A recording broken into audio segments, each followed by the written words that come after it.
അസ്സലാമു അലൈക്കും വറഹ്മത്തുള്ളാഹി വബറകാതുഹു അൽഹംദുലില്ലാഹി റബ്ബിൽ ആലമീൻ വസ്സലാത്തു വസ്സലാമു അലാ സയ്യിദിൽ മുർസലീൻ വഅലാ ആലിഹി വസ്സഹ്ബിഹി അജ്മഈൻ അമ്മാ ബഅദ്. അല്ലാഹുമ്മ റബ്ബി ഇശ്റഹ് ലി സദ്രി വയസ്സിർ ലി അംരി വഹ്ലുൽ ഉഖ്ദതം മിൻ ലിസാനി യഫ്ഖഹു ഖൗലി. സ്വലാത്തു വസ്സലാമു അലൈക യാ സയ്യിദി യാ റസൂലല്ലാഹ് ഖുദ് ബിയദിക ലത്തഹീലത്തി യദ്രിക്നി യാ റസൂലല്ലാഹ് യാ ഹബീബല്ലാഹ്. ബഹുമാനമുള്ള സുഹൃത്തുക്കളെ, പ്രിയപ്പെട്ട പ്രേക്ഷകരെ, സഹോദരങ്ങളെ, അല്ലാഹു സുബ്ഹാനഹു വ തആല നമ്മളെല്ലാവരെയും അനുഗ്രഹിക്കട്ടെ. വളരെ പ്രധാനപ്പെട്ട ഒരു വീഡിയോയാണ് ഇന്നത്തെ ഈ ഒരു സമയത്ത് അപ്ലോഡ് ചെയ്യാൻ ഉദ്ദേശിക്കുന്നത്. പ്രിയപ്പെട്ടവരെ, എന്താണ് ഇന്നത്തെ വിഷയം?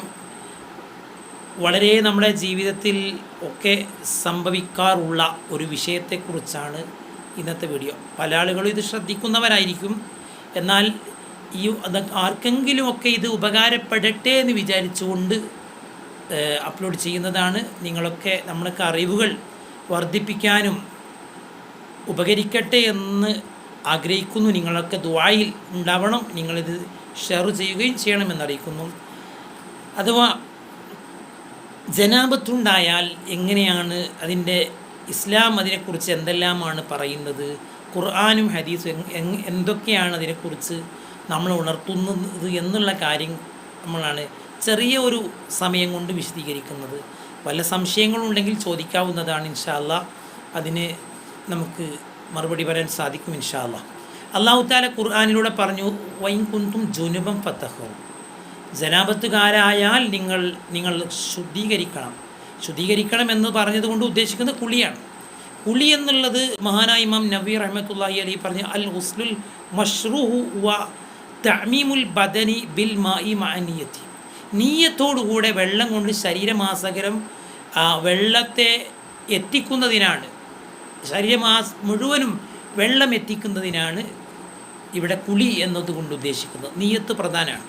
എല്ലാ കാര്യത്തിലും നീയത്ത് പ്രധാനം. ഇന്നമൽ അഅ്മാലു ബിന്നിയാത്ത് എന്ന് പരിശുദ്ധ റസൂലുള്ളാഹി സ്വല്ലല്ലാഹി അലൈഹി വസല്ലം പഠിപ്പിച്ചിട്ടുണ്ടല്ലോ. അപ്പോൾ നീയത്ത് പ്രധാനമാണ്. അതുകൊണ്ട് തന്നെ ജനാബത്തുണ്ടായാൽ കുളിക്കണം. ജനാബത്ത് ഉണ്ടായത് നീട്ടിക്കൊണ്ടുപോകാൻ പറ്റുകയില്ല. അത് വലിയ അപകടമാണ്. കാരണം അല്ലെങ്കിൽ നീട്ടിക്കൊണ്ടുപോയാൽ അത് വലിയ പ്രശ്നമാണ്. സല്ലല്ലാഹു അലൈഹി വസല്ലം പറഞ്ഞ ഹദീസ് നോക്കൂ നിങ്ങൾ. ലാ തദ്ഖുലുൽ മലായികത്തു ബൈതൻ ഫീ സൂറത്തുൻ വല കൽബുൻ വല ജുനുബുൻ. 3 ആളുകളുടെ വീടുകളിൽ അള്ളാഹുവിൻ്റെ കാരുണ്യത്തിൻ്റെ മലക്ക് പ്രവേശിക്കുകയില്ല. അബൂദാവൂദും നസായി രേഖപ്പെടുത്തുന്ന ഹദീസാണ്. പ്രതിമകളുള്ള വീടുകളിൽ റഹ്മത്തിൻ്റെ മലക്ക് വരൂല. നായയുള്ള വീട്ടിൽ വരൂല. അതുപോലെ ജനാബത്തുകാരനുള്ള വീട്ടിൽ വരികയില്ല. അപ്പോൾ ഇത് വളരെ ഗൗരവമായിട്ട് ചിന്തിക്കേണ്ടതാണ്. ഒരുപാട് വിശദീകരണങ്ങൾക്ക് സാധ്യതയുള്ള ഹദീസാണ്. ആർക്കെങ്കിലുമൊക്കെ സംശയം ഉണ്ടെങ്കിൽ വിശദീകരിക്കാവുന്നതുമാണ്. വേറെ ഹദീസിൽ പറയുന്നു, മൻ തറക്ക മൗലിയ ഷഅറത്തിൻ മിൻ ജനാബ.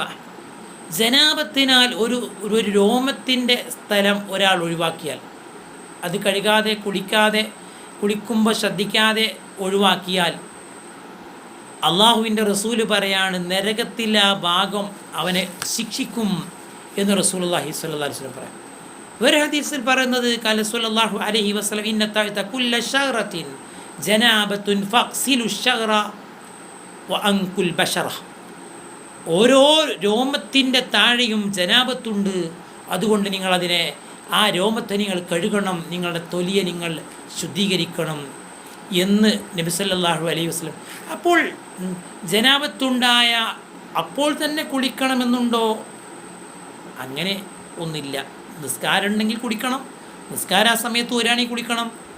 അല്ലെങ്കിൽ രാത്രിയിലൊക്കെ ആണെങ്കിൽ സുബഹിക്ക് ഒരുപാട് സമയം ഇനിയും ഉണ്ടെങ്കിൽ ഉറങ്ങാവുന്നതാണ്. അങ്ങനെയുള്ള സമയങ്ങളിലൊക്കെ പുണ്യ റസൂലുള്ളാഹി തങ്ങളുടെ അധ്യാപനം നമ്മളൊന്ന് കേൾക്കണം.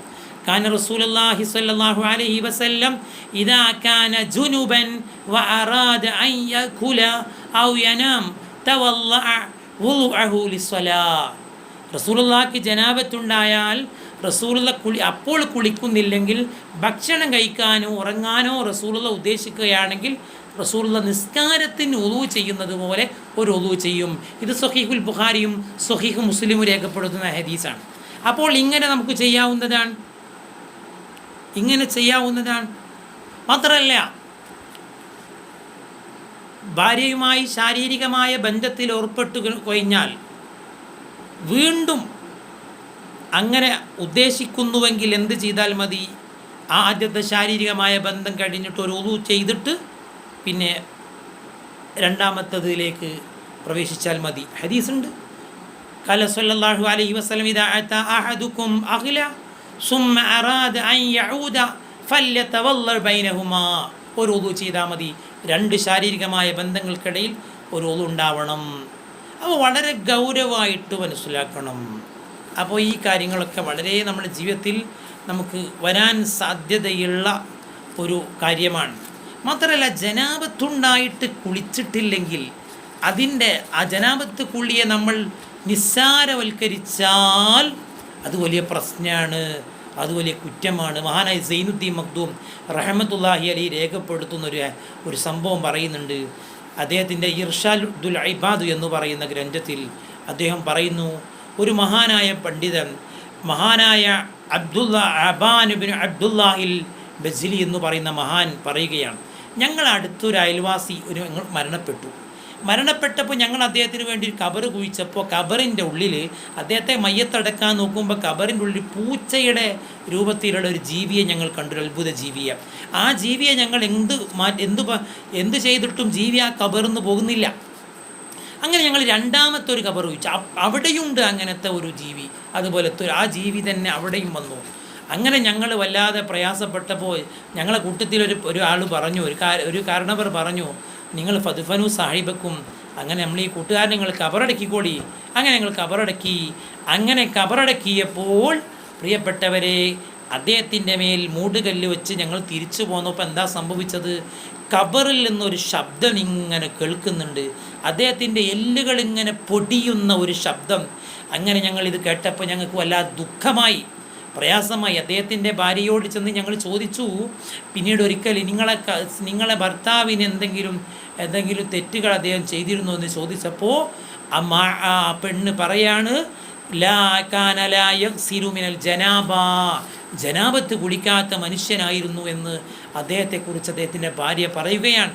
അതുകൊണ്ട് പ്രിയപ്പെട്ടവരെ, വളരെ ഗൗരവമായിട്ട് ആലോചിക്കേണ്ട ഒരു കാര്യമാണ്. പുതിയൊരു സമൂഹം ചിലപ്പോൾ സുബൈക്ക് എണീക്കാതെ ളുഹറിന് ഇങ്ങനെ കുളിക്കുമ്പോൾ രണ്ടും കൂടെ ആണ് ഖളാ വീട്ടാം എന്ന് വിചാരിച്ച് ളുഹറിലേക്ക് മാറ്റുന്നൊരു അവസ്ഥയൊക്കെ പലപ്പോഴും പല ഭാഗങ്ങളിലൊക്കെ പറയുന്നത് കേട്ടിട്ടുണ്ട്. അല്ലാഹു അലം, അങ്ങനെയൊന്നും ചെയ്യാൻ പാടില്ല. മഹാനായ ഇമാം ഗസ്സാലി റഹ്മത്തുള്ളാഹി അലൈഹി പറയാണ്, അദ്ദേഹത്തെക്കുറിച്ചുള്ളൊരു ഉദ്ധരണിയിൽ കാണാം, അദ്ദേഹത്തിൻ്റെ അദ്ദേഹം മരണപ്പെട്ടു പോയ ഒരാളെ സ്വപ്നത്തിൽ കാണുകയും അദ്ദേഹത്തോട് ചോദിച്ചു, മാ ഫഅലല്ലാഹു ബിക, അള്ളാഹു നിങ്ങളെ കൊണ്ട് എന്താ ചെയ്തത്, എന്താ നിങ്ങളുടെ വർത്തമാനം? അപ്പോൾ അദ്ദേഹം പറയാം, ജനാബത്തുണ്ടായിട്ട് ഒരു ദിവസം എനിക്ക് കുളിക്കാൻ സാധിച്ചില്ല. അങ്ങനെ നരകത്തിനാലുള്ള തീയിനാലുള്ള ഒരു വസ്ത്രം അള്ളാഹു എന്നെ ധരിപ്പിച്ചിരിക്കുകയാണ്. ഞാൻ ആ വസ്ത്രത്തിൽ ഇങ്ങനെ കിടന്ന് മറിയുകയാണ്. മുസ്ലിം പറയാണ്, വളരെ ഗൗരവമാണ്. നോക്കൂ നിങ്ങൾ, മഹാന്മാരായ ഔലിയാക്കന്മാർ, മഹാനായ യസുദ്ദീൻ ഇബ്നു അബ്ദുസ്സലാം എന്ന് പറയുന്ന വലിയൊരു മഹാപണ്ഡിതൻ, അദ്ദേഹം പറയാണ്, ഒരു തണുപ്പുള്ള രാത്രിയിൽ ഇങ്ങനെ എനിക്ക് സ്വപ്നസ്ഖലനമുണ്ടായപ്പോൾ ഞാൻ കുളിക്കാൻ വേണ്ടി ഞാൻ വെള്ളത്തടാകത്തിൻ്റെ അടുക്കലേക്ക് പുഴയിലേക്ക് ഞാൻ ചെല്ലുമ്പോൾ ആ പുഴയിലുള്ള വെള്ളം ഇങ്ങനെ തണുത്ത് ഉറച്ചതുപോലെയാണ്. എനിക്ക് വല്ലാതെ ഒരു പ്രയാസം തോന്നി, പക്ഷെ ഞാൻ കുളിച്ചു. അങ്ങനെ എൻ്റെ റൂഹൊക്കെ ഇങ്ങനെ കാതത്ത് എൻ്റെ റൂഹ് ഇങ്ങനെ പുറപ്പെടാൻ എനിക്ക് വല്ലാതെ തണുപ്പിൻ്റെ ആധിക്യത്താൽ ഞാൻ മരണപ്പെട്ടു പോകുമെന്ന് പേടിച്ചു. അങ്ങനെ അദ്ദേഹം വീണ്ടും ഉറങ്ങി. രണ്ടാമതും അദ്ദേഹത്തിന് സ്ഖലനം സംഭവിച്ചപ്പോൾ അദ്ദേഹം കുളിച്ചു. അദ്ദേഹത്തിന് അപ്പോഴും വല്ലാതെ ബോധക്ഷയുണ്ടായി, തണുപ്പിൻ്റെ കാരണം കൊണ്ട്. അദ്ദേഹം സൂക്ഷ്മതക്ക് ചെയ്തതാണ്. അപ്പം അദ്ദേഹത്തോട് പറയപ്പെട്ടു, അദ്ദേഹം ഒരു വിളിയാളം കേട്ടു, ദുന്യാവിൻ്റെയും ആഖിറത്തിൻ്റെയും പ്രതാപമുണ്ടല്ലോ, അത് നിങ്ങൾക്ക് അല്ലാഹു തആല പകരം തരും എന്ന് ആളുടെ ഉദ്ധരണി അങ്ങോട്ട് അദ്ദേഹം കേൾക്കുകയാണ്. പ്രിയപ്പെട്ടവരെ, അതുകൊണ്ട് വളരെ ഗൗരവമായിട്ട് ആലോചിക്കേണ്ട ഒരു കാര്യമാണ്. ജനാബത്തുണ്ടായാൽ കുളിക്കുമ്പോൾ ആ കാര്യം ഗൗരവമായിട്ട് ആലോചിക്കണം. അള്ളാഹു ഇങ്ങനെയുള്ള കാര്യങ്ങളൊക്കെ നല്ല രൂപത്തിൽ ചെയ്യാനുള്ള തൗഫീഖ് അള്ളാഹു നമുക്ക് പ്രദാനം ചെയ്യട്ടെ. അള്ളാഹു നമ്മൾ അനുഗ്രഹിക്കട്ടെ. എല്ലാവരും ദുആ ചെയ്യണം, ഇത് ഷെയർ ചെയ്യണം. സല്ലല്ലാഹു അലാ മുഹമ്മദ്, അല്ലാഹുമ്മ സല്ലി അലാ മുഹമ്മദ്, യാ റബ്ബി സല്ലി അലൈഹി വസല്ലം. അസ്സലാമു അലൈക്കും വറഹ്മത്തുള്ളാഹി വബറകാതുഹു.